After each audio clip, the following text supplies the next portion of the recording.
Assalamualaikum teman-teman, welcome to Cinta Story Channel.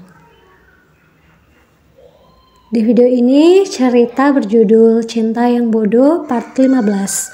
Buat teman-teman yang belum subscribe, dukung channel ini dengan cara tekan tombol like, subscribe, dan juga tekan tombol notifikasi loncengnya biar kalian dapat updatean cerita selanjutnya dari Cinta Story. Jangan lupa share dan juga komentar di bawah ya. Part 15. Malam itu aku sengaja membuka aplikasi biru huruf F sebagai hiburan. Kulihat semuanya nampak seperti biasa. Ada beberapa postingan teman-teman dan juga ada banyak video-video terbaru. Sambil berbaring melepas penat, aku tiba-tiba terpikirkan Arsya lagi. Biasanya aku sengaja mengintip akun Arsya, tapi sebulan terakhir ini aku berhasil menahan diri. Namun saat aku mulai merasa bosan dan hendak mematikan saja HP-ku, ada sesuatu yang membuatku penasaran. Sebuah akun bernama Brian Rizky Prayoga meminta pertemanan. Aku mulai mengklik dan mulai melihat foto Brian itu untuk memastikan.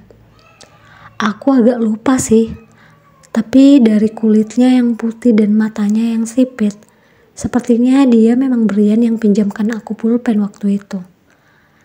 Tapi kenapa dia bisa tahu nama akunku ya? Apa dia sengaja mencari tahu? Awalnya aku sedikit berpikir panjang, tapi kupikir lagi ini mungkin hanya kebetulan. Lagi pula aku tidak pernah berkomunikasi sama dia. Hanya sebulan yang lalu saat dia memintaku menyimpan nomornya. Aku pun merasa dia bukan orang yang punya maksud dan tujuan tersendiri. Karena orang yang punya maksud tersendiri tidak mungkin hanya menghubungiku sekali dalam 3 bulan. Itu pun tidak ada pertanyaan ataupun basa-basi. Aku menerima permintaan pertemanan dari Brian tersebut. Namun baru beberapa detik saja, Brian tiba-tiba menelponku. Aku yang tidak merasa ada yang salah pun langsung mengangkat telepon itu. "Halo, assalamualaikum Mita," ucapnya begitu lembut.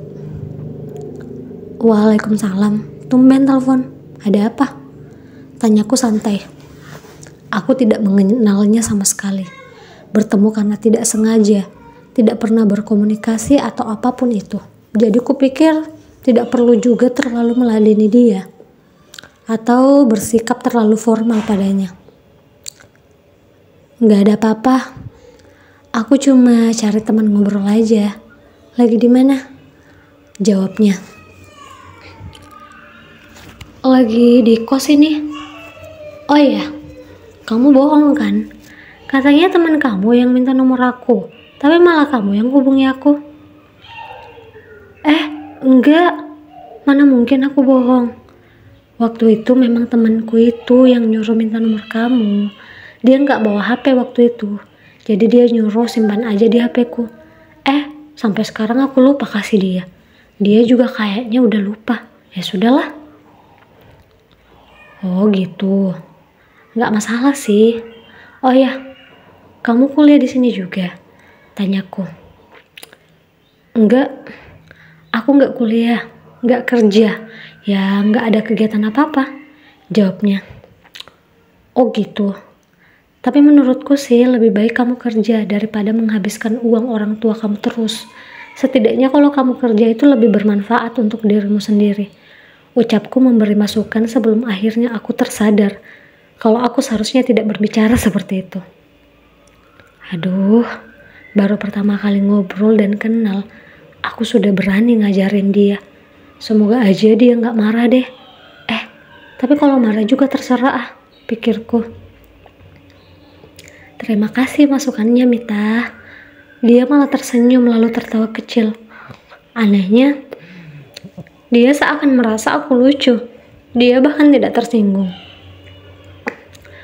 "Oh ya, ini sudah malam. Kamu istirahat aja. Makasih sudah meluangkan waktu bicara sama aku. Lain kali aku telepon lagi, boleh kan?" Ucapnya begitu lembut dan santun. Aku bahkan belum pernah mendengar seorang pria berbicara begitu lembut padaku. Iya boleh, jawabku refleks. Kenapa aku mengiyakan dia? Ya ampun, lagian kenapa sih dia mesti minta izin dulu kalau mau telepon?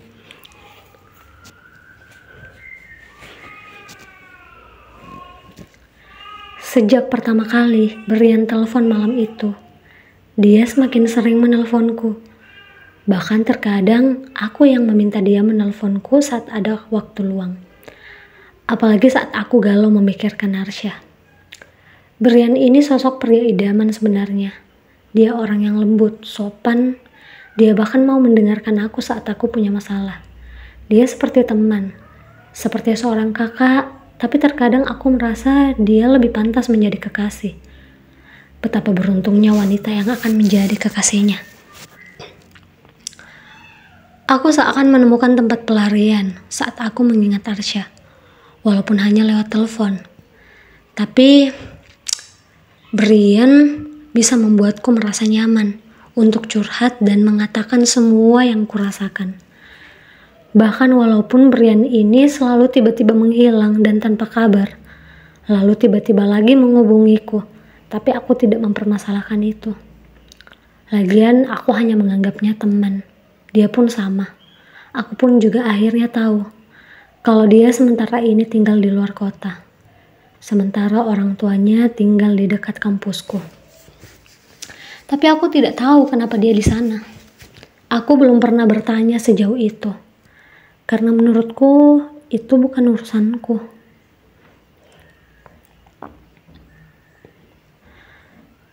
Setahun kemudian, aku mendapat pesan dari Brian.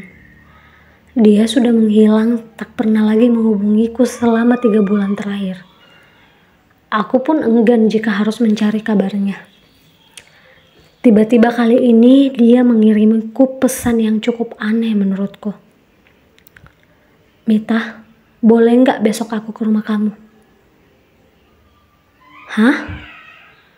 Nggak ada angin, nggak ada hujan, ngapain dia tiba-tiba mau ke rumahku? Berarti dia sudah pulang. Tapi untuk apa dia mau ke rumahku? Pikirku. Jangan, kita ketemu di luar saja kalau mau, balasku. Aku segera memutar otak. Aku memang beberapa hari ini ada di rumah karena sedang libur kuliah. Aku sebenarnya malu dan khawatir kalau dia datang ke rumahku. Karena pasti orang tuaku dan Kak Alan akan mengira kalau Brian adalah pacarku. Padahal tidak seperti itu.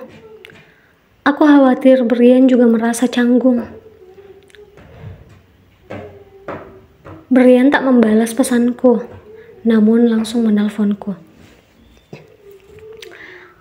Halo, assalamualaikum Mita.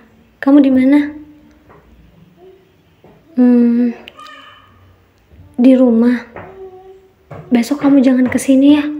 Aku gak enak sama keluargaku di rumah. Ucapku sedikit gugup. Memangnya kenapa? Aku setahun ini baru pulang. Lagian sebenarnya aku mau ajak kamu jalan. Tapi aku mau izin sama orang tua kamu. Gak mungkin kan aku bawa anak orang gitu aja. Sekalian juga aku kenal sama orang tua kamu. Ucapnya begitu tenang. Aku mulai merasa dia memang berbeda dengan pria lain. Terutama dengan Arsya. Yang dulu hanya ingin bertemu sembunyi-sembunyi. Bahkan walaupun Brian bukan siapa-siapaku, tapi dia tetap ingin bertanggung jawab saat membawaku pergi. Agar orang tuaku tahu dengan siapa aku pergi.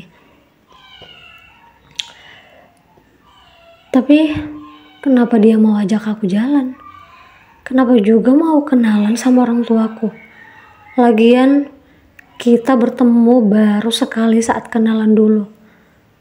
Kan gak perlu sampai harus kenal sama keluarga aku. Lagian dia kan bisa ajak pacarnya. Kenapa harus aku?